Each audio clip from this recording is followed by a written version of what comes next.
Bonsoir Shirley. Bonsoir Virginie, bonsoir à tous. Y aura-t-il un budget à Noël? C'est avec cette question que l'on ouvre ce journal alors que les discussions se poursuivent au Parlement concernant les différents textes budgétaires. Alors des discussions oui, mais pour se mettre d'accord c'est plus compliqué. Oui, par exemple hier Michel Barnier a obtenu sa première victoire budgétaire concernant le projet de financement de la sécurité sociale pour 2025. Victoire au sein du Sénat, mais ce texte n'avait pas pu être approuvé dans les délais impartis à l'Assemblée nationale. Alors, une commission mixte paritaire s'est réunie depuis cet après-midi.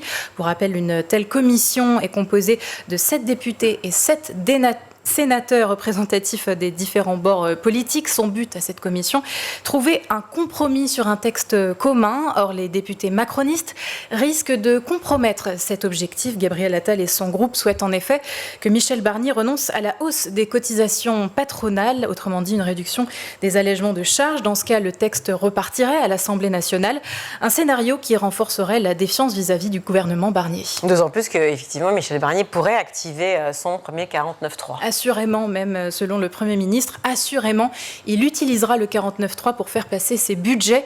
C'est le mot employé par Michel Barnier dans son entretien au JT de 20h sur TF1 hier soir. Et le risque dans ce cas, c'est qu'il s'expose à la motion de censure, une hypothèse qui se fait de plus en plus pesante et qui suscite l'inquiétude de Michel Barnier.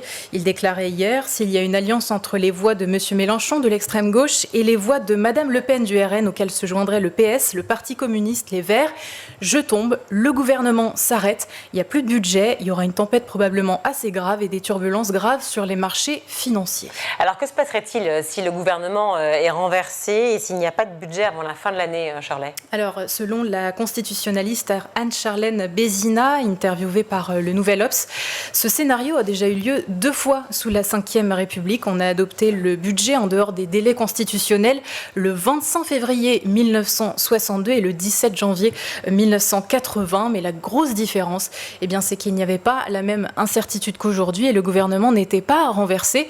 Peu de chances aujourd'hui que les budgets soient adoptés par un gouvernement démissionnaire et par ordonnance. Une des possibilités serait la reconduction du budget 2024, mais là encore, rien n'est moins sûr pour Michel Barnier. Si aucun budget n'est voté au 1er janvier, je cite, « Il y a des mesures que l'on peut prendre en urgence pour pouvoir payer les fonctionnaires ». Mais c'est du temps perdu. Dans la suite de ce journal, on parle de cette journée particulière dans le procès de l'assassinat de Samuel Paty. Oui, au tribunal aujourd'hui, des lycéens de la commune de Conflans-Sainte-Honorine faisaient partie du public. Alors pour certains, ils étaient scolarisés au collège du Bois d'Aulne l'année de l'attentat. Et s'ils ont assisté à cette audience, c'est parce que le projet s'inscrit dans un des thèmes de leur programme d'histoire, mémoire et justice.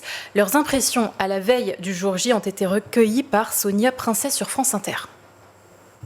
Ça permet de voir aussi la finalité de quelque chose qui nous a touchés assez directement. Ça va peut-être aussi permettre d'apporter un soutien psychologique aux familles des victimes. Le fait qu'ils sachent qu'il y a des gens qui les soutiennent, ça peut peut-être les aider à mieux accepter ce qui s'est passé. Ces élèves étaient en 4e au moment de l'assassinat du professeur Samuel Paty. Quelques années après le drame, ils disent aussi chercher des clés de compréhension.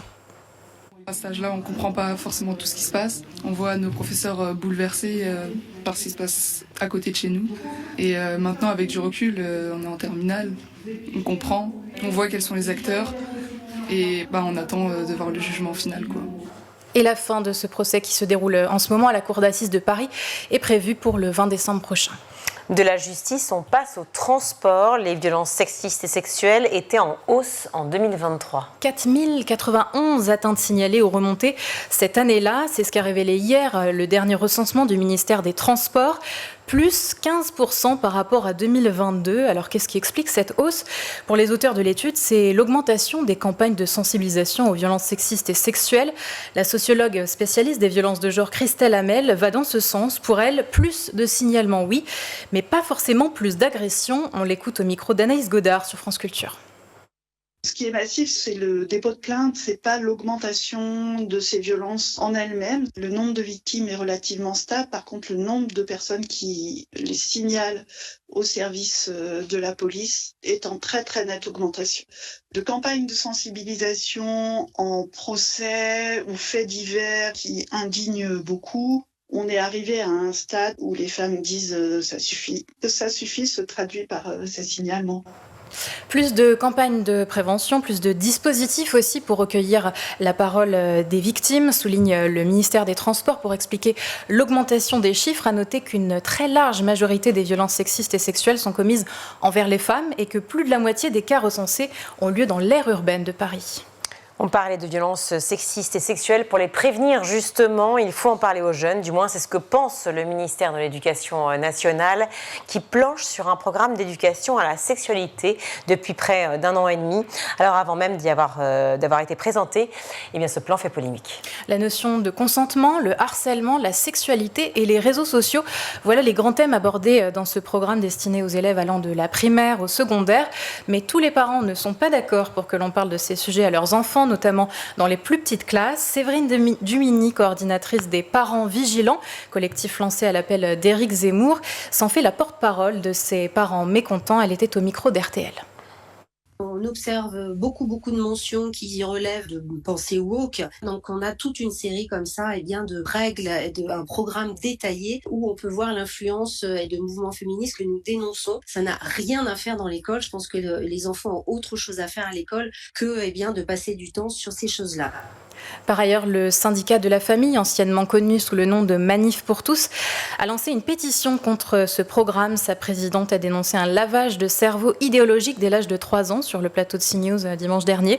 En revanche, pas d'opposition de la part de la FCPE, association de parents d'élèves, qui se révèle en faveur de ce programme d'éducation sexuelle. Précisons, cela dit, que dans le texte actuel, en maternelle et en primaire, il est question d'éducation à la vie affective et relationnelle. Le terme sexualité n'y ajoute que pour le collège et le lycée, les relations sexuelles à proprement parler ne sont évoquées qu'à partir de la classe de 4e.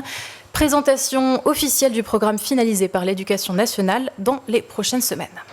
Une prépa médecine fantôme avait arnaqué en 2021 une dizaine de candidats. Son fondateur sera jugé pour escroquerie à Paris. Alors, il pensait bénéficier d'un cursus innovant en s'inscrivant à la classe préparatoire Hippocrate, mais cette prépa n'a jamais existé. Pourtant, ces étudiants ont dépensé des milliers d'euros et n'ont jamais été remboursés.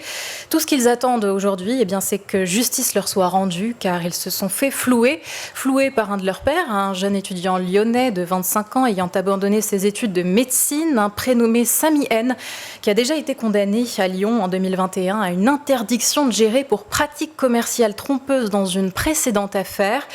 Il avait été mis en examen et incarcéré en octobre la même année, puis libéré. De nouveau incarcéré fin septembre 2024 pour violation de son contrôle judiciaire. Il est en attente d'être jugé avec 3 de ses anciens employés. Plus de 80 personnes se sont constituées partie civile dans cette affaire. Avis à tous les petits rats de bibliothèque. Le Salon du livre et de la presse jeunesse ouvre ses portes aujourd'hui à Montreuil. C'est déjà la 40e édition, Shirley. Et pour saluer cette longévité, un joli thème, rêve général. Et il sera permis de rêver avec des centaines d'auteurs, illustrateurs, illustratrices venus présenter leurs travaux. Il y aura aussi des jeux, des lectures musicales, des rencontres, des conférences ludiques. Rêve insulaire, rêve dansant, rêve de biodiversité. Le rêve est partout, comme les étals de livres qui se sont multipliés avec les années. Petit Salon est devenu grand, selon la directrice Sylvie Vassallo, passée sur ce plateau la semaine dernière, je crois, Virginie. Oui. Et pour parcourir donc les allées de ce grand salon, qui sont autant de fenêtres ouvertes sur le monde, rendez-vous à Montreuil, en Seine-Saint-Denis, jusqu'au 2 décembre prochain. Entrée libre et gratuite. Merci, Shirley.